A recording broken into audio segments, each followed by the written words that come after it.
네, 이제 마지막으로요. 캐릭터 단위의 입출력으로 프린트 라이터를 마지막으로 예제를 알아보도록 하겠습니다. 자, 새로운 예제를 하나 만들 거고요. 서브 패키지는 EX07번입니다. 클래스의 이름은 프린트 라이터 example이라고 쓰겠습니다. 마찬가지로 프린트 라이터라고 하는 것이 자바 API에서 제공하는 클래스 이름이기 때문에 그걸 좀 바꿔서 클래스 이름을 정의를 하는 거예요. 자, 메인 메서드를 추가를 할 거고요. 일단은 기본적으로 프린트 라이터라고 하는 이놈도요, 프린트 스트림과 마찬가지로 출력에 특화된 캐릭터 단위로 출력에 특화된 놈이라고 생각하시면 되는 겁니다. 그러니까 바이트 단위 입출력에서 프린트 스트림과 대응되는 놈이라고 생각하시면 되는 거고요. 실제로 사용하는 메소드 또한 동일합니다. 프린트 라인, 프린트 포 이 세 가지들을 공히 사용할 수가 있습니다. 자, 일단은 화면에다가 출력을 하기도 할 거고, 콘솔에다 출력하기도 할 거고, 파일에다 출력하기도 할 거기 때문에 일단 파일 객체를 좀 만들어 보도록 하겠습니다. 자, 파일 객체 생성을 할 텐데요. 똑같이 여기 보이시는 것처럼 이미 앞서서 만들었던 파일스라고 하는 이 폴더에다가 그대로 만들어 보도록 하겠습니다. 자, 그러다 보니까 앞에서 사용해서 만들었던 이 파일 클래스를 그대로 가져다 쓸게요. 이 코드를. 자, 그러면 그대로 복사를 할 거고요. 이름만 바꿔서 쓰도록 하겠습니다. 첫 번째는 자, 프린트 라이터 1이라고 쓸게요. 자, 이걸 그대로 카피해서요. 프린트 라이터 1이라고 이름을 짓도록 하겠습니다. 자, 이런 파일을 3개를 만들어 볼 거예요. 자, 프린트 라이터 2, 프린트 라이터 3. 여러분들 프린트 라이터라고 하는 거 지금 배우고 있는 건데요. 프린트 스트림 했을 때 기억하시나요? 프린트 스트림이라고 하는 놈은 기본적으로 스트림이라고 하는 것도 필터니까 아웃풋 스트림이라고 하는 것을 매개 변수로 받아서 쓰죠. 자, 그런데 워낙에 출력을 많이 하다 보니까 파일을 직접 받는 경우도 있다라고 말씀을 드렸습니다. 그것도 가능하다고 말씀드렸습니다. 프린트 라이터도 마찬가지예요. 그래서 이 프린트 라이터라고 하는 것도 기본적으로 파일 라이터라고 하는 것도 받을 수 있고요. 파일을 직접 받을 수도 있고 아웃풋 스트림도 받을 수 있습니다. 그러니까 쉽게 얘기하면 프린트 스트림이 할 수 있는 거 다 할 수 있고요. 거기에 추가적으로 라이터까지 추가적으로 매개 변수를 받을 수 있다고 생각하시면 되는 겁니다. 자, 그럼 그걸 좀 한 번씩 한번 해보도록 할게요. 자, 일단 프린트 라이터라고 하는 메서드로요. 첫 번째 파일을 직접 받아서 처리를 할 수가 있습니다. 자, 이것도 가능하고요. 두 번째 같은 경우에는 파일을 직접 받지 않고 아웃풋 스트림, 그러니까 프린트 스트림에서 했던 것처럼 아웃풋 스트림을 받아서 처리할 수도 있습니다. 자, 다시요. 자, 아웃풋 스트림. OS라고 하겠습니다. 그러니까 아웃풋 스트림을 외계 변수로 받아서 거기에다가 출력을 할 수도 있고요. 그 다음에 세 번째입니다. 세 번째 같은 경우에는 프린트 스트림에서는 없던 기능이죠. 프린트 라이터라고 하는 것은 라이터를 출력하기 위한 게 원래 기본적인 목적일 테니까 여기 있는 것처럼 라이터를 매개 변수로 받는 경우도 당연히 가능합니다. 자, 그리고 마지막 네 번째는요. 콘솔에다가 출력하는 경우죠.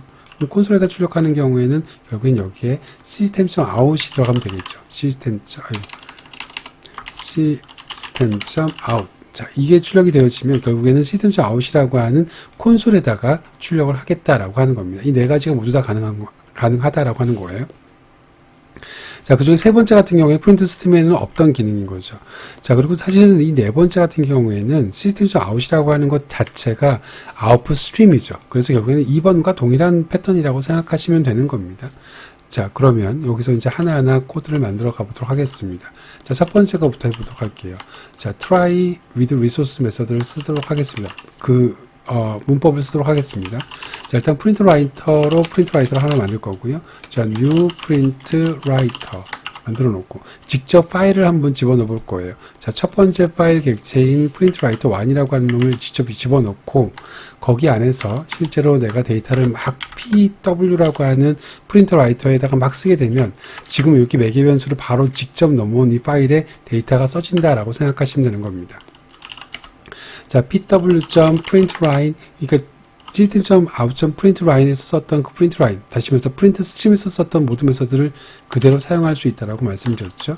자, print writer 예제 샵 1번이라고 쓰겠습니다. 첫 번째 거에는. 자, 두 번째 거에는 똑같이 pw.println 13이라고 인트 값을 한번 집어넣어 보도록 할 거고요. 이번엔 더블 값을 한번 집어넣어 보도록 할까요?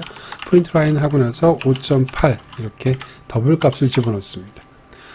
마찬가지로 이번에는 스트링을 한번 집어넣어 볼게요. 프린트 라인 프린트라고 해볼게요. 안녕하세요. 자, 한 칸 띄우고요. 프린트라고 썼으니까 이번에는 커서가 안녕하세요 다음에 껌뻑껌뻑거리고 있겠죠. 자, 거기에 이어서 문장을 쓰도록 하겠습니다. 자, 프린트 라인 이번에는 반갑습니다 라고 쓰고 엔터를 바로 쳐보도록 하겠습니다. 자, 프린트 푸라고 하는 것도 쓸 수 있다고 썼죠. 더군다나 프린트 푸 같은 경우에는 자기 자신도 출력 자체가 그 프린트 스트림이라고 한 프린트 스트림에서도 프린트 푸가 프린트 스트림을 리턴했잖아요. 프린트 라이터 같은 경우에도 프린트 푸 자체가 프린트 스트림이라고 하는 놈을 리턴하기 때문에 연속해서 쓸 수가 있습니다. 그러니까 여기에다가 또 점 찍고 프린트 푸를 또 여기다 또 쓸 수 있다라고 하는 겁니다. 자, 일단 포맷을 써보도록 하겠습니다. %d라고 쓰고요. 그 다음에 여기다 7이라고 쓰게 되면 7이라고 하는 놈이 %d라고 하는 정수 포맷으로 들어가서 대입돼서 출력이 될 겁니다. 자, 연속해서 출력을 하고 있습니다. 자, 여기 세미콜론 안에다가 %s 한 칸 띄우고 %d라고 %f라고 썼습니다. 자, 그럼 %s라고 하는 것은 문자열일 거고요. %f라고 하는 것은 정수니까 이번에는 감사라고 써볼 거고요. 3.7 정도 한번 써보도록 하겠습니다. 자, 그렇게 되면 지금 각각의 위치에 각각의 값들이 이렇게 들어가서 출력이 될 거입니다. 그렇죠? 자, 그러면 요게 try catch 문이 빠져 있으니까 catch 문만 추가하고 한번 실행을 시켜보도록 할게요. 자, catch 안에서는 IO exception만 처리해 주도록 하겠습니다. 자, 내용문은 아무것도 집어넣지 않을 거고요. 자, 그럼 일단 지금 내가 여기서 이만큼 캐릭터 단위로 마구마구 쓴 놈들이 실제로는 바이트 단위로 바뀌어 가지고요. 실제로 프린트 라이터라고 하는 놈을 통해 가지고 이 파일에 쓰여질 거다라고 생각하시면 되는 겁니다. 자, 한번 실행을 시켜 볼까요? 자, 실행시키면 정상적으로 실행됐죠. 자, 그럼 파일 안에 새로 고침을 하고요. 프린트 라이터를 한번 열어보도록 하겠습니다. 그럼 여러분들이 지금 작성하셨던 모든 예제가 그대로 포함되어져 있다라고 하는 거, 출력이 그대로 포함되어져 있다라고 하는 것을 확인하실 수가 있습니다. 자, 그럼 첫 번째 거가 끝났습니다. 이렇게 파일을 직접 넣어도 된다라고 말씀을 드리는 거고요. 나머지는 그냥 그대로 카피해서 그대로 쓰시면 되겠죠. 자, 이거 카피하고요. 이것도 세 번째 거도 카피하고요. 네 번째 거도 그대로 카피해서 쓰겠습니다. 자, 그리고 나서 그냥 조금씩만 바꾸도록 할게요. 자, 두 번째 거 같은 경우는 예제 2번이라고 쓸 거고요. 얘 같은 경우는 아웃풋 스트림을 쓴단 말이죠. 그러니까 아웃풋 스트림, 얘 같은 경우는 파일이 지금 바로 들어왔는데 그것은 아웃풋 스트림이 들어오는 경우도 가능하다라고 하는 겁니다. 그러면 여기다가 아웃풋 스트림을 하나 만들어주면 되는 거죠. 파일 아웃풋 스트림 하고 나서 이번에는 프린트 라이터 2번을 출력을 하게 되면 컨트롤 시프트 O 눌러서 임포트 하시고요. 2번을 출력하게 되면 이제 이 아웃풋 스트림이라고 하는 놈은 2번 파일에 연결이 되어져 있을 거잖아요. 그러면 이제부터는 프린트 라이터라고 하는 것은 결국엔 아웃풋 스트림이라고 하는 것을 품고 있는 거고, 이 아웃풋 스트림이라고 하는 것, 품고 있는 아웃풋 스트림이라고 하는 풋이 빠졌네요. 컨트롤 시프트 알파벳 O.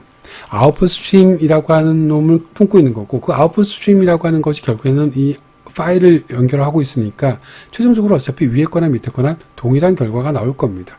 자, 이게 프린트 투 라이터에 동일하게 쓰여질 거고요. 세 번째 거 보도록 하겠습니다. 이번에는 라이터예요. 그럼 라이터 객체가 들어올 수 있다는 소리죠. 그럼 여기도 이렇게 쓰면 되겠죠. new file writer라고 하는 놈은 라이터 객체죠. 그 라이터 객체가 바로 올 수 있고요. 여기 세 번째 파일에 파일 라이터가 오면 되는 겁니다. 그러면 지금 여러분들은 바뀐 게 뭐죠? 프린터 라이터라고 하는 놈의 첫 번째 파일이 왔고, 프린터 라이터라고 하는 놈의 생성자에 이번에는 아웃풋 스트림이 왔고, 세 번째는 프린터 라이터라고 하는 생성자에 라이터가 왔고, 그것만 차이가 있습니다. 나머지는 다 동일합니다. 사용 방법이 동일하다라고 하는 거죠. 자, 이제 마지막입니다. 마지막 같은 경우에는 system.out이라고 하는, 다시 말해서 콘솔에다 출력하는 경우를 얘기하는 거잖아요. 자, 그럼 이거는 이제 4번으로 바꿀 거고요. 자, 콘솔에다 출력하기 위해서 여기다가 system.out system.out 이라고 썼습니다. 자, system.out이라고 하는 것은 기본적으로 아웃풋 스트림이랑 동일하다고 생각하시면 되는 거죠. 그죠? 자, 그리고 나서 여기 뭐 true, false 이런 것들을 쓸 수가 있는데 일단 그런 거 상관없이 일단은 이렇게 쓰도록 하겠습니다. 자, 한번 실행을 시켜보도록 할까요? 여기, 잠깐만요. 네. 여기서 지금 시트즈 아웃이라고 하는 것은 클로즈 시키지 말라 그랬었죠. 그래서 요거를 그냥 그대로 바깥으로 빼고요. try catch라고 하는 놈을 쓰지 않도록 하겠습니다. 그러니까 요걸 빼도록 하겠습니다. try catch를 뺐고, 자, 이렇게 쓰도록 하겠습니다. 자, 그럼 프린트 라이터라고 하는 놈은 시스템즈 아웃이라고 하는 놈, 아웃풋 스트림을 그대로 연결을 해가지고, 여기다가 이제 무언가를 쓰게 되면, 프린트 라인이라고 하는 것을 쓰게 되면, 여기 화면에 나올 텐데요. 자, 일단 결과 잘 볼게요. 일단 파일은 나올 텐데 콘솔이 나오는지 한번 보도록 하겠습니다. 자, 콘솔 결과를 봤더니 콘솔 결과가 안 나와요. 자, 일단 이쪽으로 넘어가서 나머지 것들은 잘 나왔는지 보도록 하겠습니다. 여기 이제 F5 눌러놓고요. 자, 프린트 라이트 1, 프린트 라이트 2, 프린트 라이트 3는 각각 결과가 잘 나왔습니다. 그런데 최종적으로 지금 여러분들이 실행시킨 결과에서 프린트 라이터 콘솔에다 출력한 것이 안 나옵니다. 왜 그러냐면 플러시를 해주지 않으셔서 그렇거든요. 여기다가 직접 PW 플러시를 해주셔도 되고요. 자, 여기 지금 시스템스 프린트 라이터라고 하는 생성자를 보시게 되면 여기 보시면 요 놈 있죠. 여기 라이터라고 하는 놈 또는 아웃풋 스트림이 들어가고 나서요. 여기 오토 플러시라고 하는 놈을 지정하시게 되어 있으면 지정하실 수 있습니다.